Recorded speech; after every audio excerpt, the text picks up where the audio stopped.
لیکن اس کے باوجود انہیں بھی تمام لوگوں کو ساتھ لے کر مطمئن کر کے ہی چلنا پڑے گا۔ عماد، آپ نے دیکھا کہ ان مذاکرات کے تعطل کے بعد جو ہے ہمارے پرائم منسٹر بھی گئے سعودی عرب اور قطر بھی، اور اسی طریقے سے ہمارے فیلڈ مارشل آرمی چیف جو ہیں وہ بھی ایران کے دورے پہ گئے ہیں، اور ان کا جو دورہ ہے اس کو بڑی اہمیت دی جا رہی ہے کہ ایران جو بالکل ترقی بترقی جواب دے رہا تھا، سخت رد عمل دے رہا تھا، خاص طور پہ بحر ہرمز کی ناکہ بندی کے حوالے سے، تو جو تھوڑا اعتماد سازی کا معاملہ تھا وہ جو ختم ہوا تھا، کیونکہ جب ناکہ بندی ہوئی تھی ایران نے کئی سوالات اٹھائے، کئی تحفظات کا اظہار کیا، تو اب کیا آپ کو لگتا ہے کہ army chief field marshal general Asim Munir کے دورے کے نتیجے میں ایران جو ہے اس کی اعتماد سازی ہوگی، وہ ان مذاکرات کے حوالے سے کچھ چیزوں کو آگے بڑھ سکے گا، کوئی اعتماد کر سکے گا پاکستان کے اوپر بھی، اور امریکہ جس کے اوپر مسلسل وہ اپنی بد اعتمادی کا اظہار کرتا ہے کہ وہ اپنے وعدے سے پھر جاتا ہے، اپنی چیزوں سے پھر جاتا ہے اور ہمیشہ دھوکہ دیتا ہے، حملے بھی ہوتے ہیں، سارا کچھ ہوتا ہے، تو وہ اپنی ملک کی سیکیورٹی، اپنی سلامتی، اپنے جو وقار ہے، عزت ہے، اس کے اوپر کو کمپرومائز کرنے کے لیے تیار نہیں ہے، اور وہ چاہتے ہیں کہ ان کی جو ان کی بقا کا معاملہ، ان کی سلامتی کا معاملہ ہے، اس کو بھی ملحوظ خاطر رکھا جائے، اور ان کے لیے جو انٹرنیشنل آپ کہہ لیں کہ واپسی کے راستے ہیں، جو ان کو ماضی میں کئی سالوں سے جو ہے وہ پابندیوں کا سامنا بھی ہو، اس میں کوئی راستہ آپ کو دکھتا نظر آتا ہے؟ کیا فیلڈ مارشل کوئی راستہ، درمیانی راستہ نکال پائیں گے ان مذاکرات کے نتیجے میں؟ کوئی آپ کو لگ رہا ہے کوئی ان کے دورے سے کچھ چیزیں اچھے انداز میں آگے بڑھیں گی؟ دیکھیں، جیسے میں نے پہلے بھی عرض کیا کہ مذاکرات ہونے ہیں، اب بھی نہ بھی ہوں، لیکن آگے ہونے ہیں، ضرور ہونے ہیں، کیونکہ کوئی بھی جنگ ہوتی ہے اس کا جو نتیجہ ہوتا ہے وہ بالآخر مذاکرات کی میز پر ہی نکلتا ہے، اور ایرانی رجیم کے لیے یہ مذاکرات زیادہ ضروری ہیں، وہ کوئی ڈیل وہ بھی کرنا چاہتے ہیں۔ اور جہاں تک آرمی چیف صاحب کے دورے کی بات ہے، تو دیکھیں، وہ وہاں ایران کے اندر جا کر جو ان کا تقریباً 3 روز کا دورہ تھا، وہاں پہ انہوں نے صرف عسکری یا سیاسی قیادت سے ملاقات نہیں کی تھی، وہ بلکہ ٹاپ کی جو اس وقت لمحہ موجود میں ملٹری لیڈرشپ ہے، زندہ ہے، وہ ان لوگوں سے ان کے ہیڈ کوارٹر میں جا کے ملے تھے، اور اس ملٹری لیڈرشپ کے لیے بھی یہ جاننا بہت ضروری تھا کہ چل کے آ رہا ہے، کیونکہ ایک تو وہاں پہ حملوں کے نتیجے میں جو ایک کمیونیکیشن کا سسٹم ہے وہ روایتی نہیں ہے، اور معاملات اور پیغام رسانی میں کافی وقت لگ رہا ہے۔ تو جب ظاہری بات ہے عاصم منیر صاحب نے ان کو جا کر تفصیلات یا چیزیں بتائی ہوں گی، اور انہوں نے ان چیزوں کو ڈبل چیک بھی کیا ہوگا جو وہاں پہ ان کے اپنے لوگوں نے بتا رہے ہیں، کیونکہ جیسے میں نے پہلے بھی عرض کی کہ وہاں پر طاقت کے مختلف مراکز ہیں، اور ان کی آپس میں بنتی بھی نہیں ہے، لیکن کوئی ایک دوسرے کو مکمل طور پر ختم بھی نہیں کر سکتا۔ تو عاصم منیر صاحب کا دورہ بڑا ہی اہم تھا، اور یہ تو ہو نہیں سکتا کہ اتنا اہم دورہ کیا ہو، یعنی پاکستان کا آرمی چیف 3 دن تک ایران میں رہا ہو، اور امریکہ کو بھی ظاہری بات ہے انہوں نے بھی کچھ کہا تھا، کچھ سنا تھا، اور کسی نتیجے پہ پہنچے تھے، تو امریکہ تک بھی پیغام پہنچا تھا نا، اور امریکی وفد پاکستان آیا۔ تو میرا خیال ہے کہ اس دورے میں انہوں نے ایران کو ایٹ لیسٹ ان کی لیمیٹیشنز بھی بتائی ہوں گی، اور مذاکرات کے لیے زور بھی دیا ہوگا، اور یہ بھی ضرور کہا ہوگا کہ بھئی اگر مذاکرات نہیں کرتے آپ لوگ، کوئی ڈیل نہیں کرتے، تو اس کے نقصانات کیا ہو سکتے ہیں۔ اچھا عماد، ہم نے اس کے ساتھ ساتھ کچھ یہ بھی دیکھا ہے کہ ان مذاکرات کے ہونے کے حوالے سے جو چیزیں ہیں وہ کچھ اشارے ملتے ہیں اسلام آباد میں سیکورٹی کے انتظامات، تو وہ تھوڑا سا میں جاننا چاہوں گا کہ کس نوعیت کے سیکورٹی انتظامات آپ کو لگ رہے ہیں، اور کیسے کس جگہ پہ یہ مذاکرات ہوں گے، کون سے ہوٹل میں ان مذاکرات کا اہتمام کیا جا رہا ہے، کیا صورتحال ہوگی؟ تھوڑا سا ہمارے ناظرین کو اس حوالے سے بھی تھوڑا سا بریف کیجیے۔ جی، اس وقت تو صورتحال اسلام آباد کی ہے کہ تقریباً 20,000 سیکیورٹی والے اس شہر میں نافذ ہیں، ریڈ زون مکمل بند ہے، اس کے آس پاس کی جتنی سڑکیں ہیں وہ بھی تمام بند ہو چکی ہیں۔ یہ جو وفد آئیں گے یہ سرینا یا میریٹ میں قیام کریں گے، لیکن جو مذاکرات ہیں وہ سرینا ہوٹل میں ہی ہوں گے۔ اور جہاں تک بات رہی صدر ڈونلڈ ٹرمپ کی، تو وہ تو اس صورت میں آ سکتے ہیں کہ اگر کوئی ڈیل، ایک فائنل ڈیل بن جاتی ہے، اور بس اس پہ صرف دستخط ہی ہونا ہے، تو میرا خیال ہے کہ ابھی شاید فوری طور پر فائنل ڈیل تو نہ ہو پائے، لیکن کچھ چیزوں پر اگر یہ دونوں ملک بیٹھ جاتے ہیں، ایرانی وفد آ جاتا ہے اور اس پہ بات چیت ہو جاتی ہے، تو ہو سکتا ہے کہ یہ ایرانی وفد فائنل آخری ایک بات چیت کے لیے دوبارہ سے ایران واپس جائے۔ تو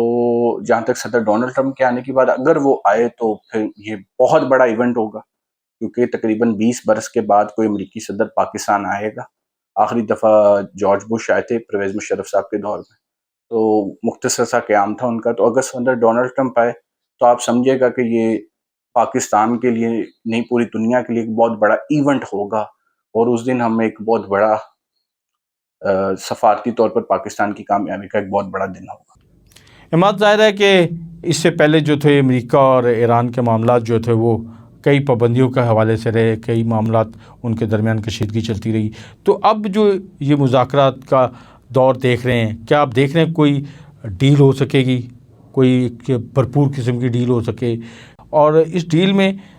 کیا فائدہ ایران حاصل کر سکتا ہے، کیا فائدہ امریکہ حاصل کر سکتا ہے؟ تھوڑا اس جس کی بات کر رہے ہیں لوگ کہ ون ون دونوں ممالک چاہ رہے ہیں، تو کون کون سی چیزیں دونوں ممالک کے لیے، ایران کے لیے بھی اور امریکہ کے لیے بھی ون ون پوزیشن اور دنیا امن کی طرف آ سکے؟ دیکھیں، ان مذاکرات کا یہ بات کہنا کوئی بھی نہیں کہہ سکتا کہ ان مذاکرات کا جی فائنل یہ نتیجہ نکلے گا۔ مذاکرات تو ہوں گے، دونوں ملکوں کو ڈیل چاہیے۔ میں نے پہلے بھی آپ کو بتایا کہ جی ڈیل آپ یہ دیکھ لیں کس ملک کی زیادہ ضرورت ہے، کس ملک کی اس ٹائم۔ ایران کے لیے یہ بقا کا مسئلہ ہے، امریکہ کے لیے بقا کا مسئلہ نہیں ہے، لیکن ڈونلڈ ٹرمپ کے لیے سیاسی طور پر نقصان بہت زیادہ ہو چکا ہوا ہے، کیونکہ نومبر میں مڈ ٹرمز ہیں، اور کہا یہ جا رہا ہے کہ جس وقت جتنے بھی امریکہ میں پولز آ رہے ہیں اس میں صدر ٹرمپ کی جو مقبولیت ہے وہ دن بدن گر رہی ہے۔ تو یہ بھی ہو سکتا ہے کہ ریپبلکنز کانگریس اور پھر سینٹ بھی ہار جائیں، تو ان کے لیے سیاسی طور پر بہت نقصان ہے، وہاں پہ مہنگائی بھی بہت ہے، جنگ کے خلاف بھی ایک ماحول ہے، لیکن ایران کے لیے یہ بقا کا معاملہ ہے، تو ڈیل تو کرنی پڑے گی۔ کوئی بھی جنگ ہے وہ فور ایور تو رہتی نہیں ہے، اور یہ صدر تو آئے بھی اسی بات پہ تھے کہ میں فور ایور وارز کے خلاف ہوں۔ تو یہ بھی ہو سکتا ہے جی اگر ڈیل نہ بھی ہو تو امریکہ ایک یک طرفہ طور پر، ڈونلڈ ٹرمپ کا آپ کو پتا ہے وہ کس طرح کے ہیں، وہ جی اٹھیں وہ ایک ٹویٹ بھی کر دیں، یہ اپنے ٹروتھ سوشل پہ کچھ ایک پوسٹ لگا دیں کہ جی کہ ہم نے تمام تر اچیومنٹس، یعنی ہماری اچیومنٹس ہو گئی ہیں، ہمیں کامیابیاں مل گئی ہیں، ہم نے تمام اپنے ٹارگٹس حاصل کر لیے ہیں، تو آئندہ سے اگر انہوں نے نہ کیا تو میں مزید حملے کروں گا۔ تو وہ یک طرفہ طور پر بھی نکل سکتے ہیں اور مستقبل میں بھی حملے کر سکتے ہیں۔ تو یعنی کہ یہ کہنا تو کوئی بھی نہیں کہہ سکتا حتمی طور پر کہ جی کیا ہوگا، لیکن ڈیل تو ہوگی۔ اس کی کامیابی یا ناکامی کے مختلف اسباب ہو سکتے ہیں، اور وہ دیکھنا پڑے گا کہ ایران کی طرف سے کیا آتا ہے، کیونکہ نیوکلیر ایران تو کوئی نہیں چاہتا۔ نیوکلیر ایران تو ایران کے جتنے بھی ہمسایہ ممالک ہیں وہ بھی نہیں چاہتے۔ جو روس ہے جس کے بارے میں کہا جا رہا ہے کہ وہ ان کو انفارمیشن دے رہا ہے، سیٹلائٹ ہے، چائنیز بھی ان کی انڈائریکٹلی طور پر ہیلپ کر رہے ہیں، تو یہ دونوں ملک بھی نہیں چاہتے کہ ایران کے پاس ایٹم بم ہو۔ تو میرا خیال ہے اس کے اوپر تو ایران کو شاید کمپرومائز کرنا پڑے گا، اور بدلے میں ایران پہ پابندیاں ختم ہو سکتی ہیں۔ انٹرنیشنل جو بینکنگ سسٹم ہے اس میں واپس آ سکتا ہے، اس کا بلینز آف ڈالرز اس کے فریز ہیں وہ اس کو واپس مل سکتے ہیں، کیونکہ ایران کے اندر پوٹینشیل تو بہت ہے نا جی۔ وہ تیل اور گیس کے ذخائر ہیں، دنیا کے ٹاپ کے ذخائر ہیں وہ، اور اگر وہ تمام مارکیٹ میں آتے ہیں، وہاں پہ انویسٹمنٹس آتی ہیں، تو بہت مختلف ایران ہو سکتا ہے دیکھنے والوں کے لیے، جس کا فائنانشلی پوٹینشیل بہت ہائی ہو سکتا ہے۔ دیکھیں یہ جو 2 ہفتے کی جنگ بندی تھی اس میں بھی آبنائے ہرمز کو کھلا رکھنا اور جہازوں سے گزارنا شامل تھا، اور پیچھے جب